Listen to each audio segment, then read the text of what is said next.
ഓരോ വർഷവും കാലാനുസൃതമായ മാറ്റം പാഠപുസ്തകങ്ങളിൽ കൊണ്ടുവരുമെന്ന് മന്ത്രി വി ശിവൻകുട്ടി. സ്പോർട്സ് സ്കൂളുകളിൽ പ്രത്യേക പാഠ്യപദ്ധതി നടപ്പിലാക്കുമെന്നും മന്ത്രി പറഞ്ഞു. കേരളത്തിലെ 11-12 ക്ലാസ്സുകളിലെ പാഠ്യപദ്ധതി പരിഷ്കരണ പ്രവർത്തനങ്ങളുടെ ഭാഗമായി പാഠപുസ്തക പരിഷ്കരണ നടപടികൾ ഈ മാസം തന്നെ ആരംഭിക്കും. നിലവിൽ NCERT തയ്യാറാക്കിയതും കേരള NCERT തയ്യാറാക്കിയതുമായ ആദ്യഘട്ടം SCERT കേരള തയ്യാറാക്കിയ പാഠപുസ്തകങ്ങളുടെ പരിഷ്കരണമാണ് നടക്കുക.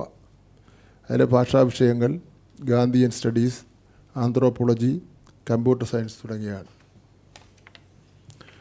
ഹയർ സെക്കൻഡറി പാഠ്യപദ്ധതി പരിഷ്കരണങ്ങളുടെ തുടക്കം കുറിച്ച് ഈ മാസം തന്നെ വിപുലമായ ഒരു അക്കാദമിക ശില്പശാല SCERTയുടെ നേതൃത്വത്തിൽ തലസ്ഥാന നഗരിയിൽ നടക്കും.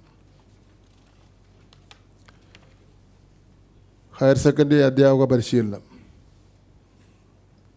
ഇത്രയധികം പരിശീലനം നടന്ന ഒരു കാലഘട്ടം ഉണ്ടായിട്ടില്ല.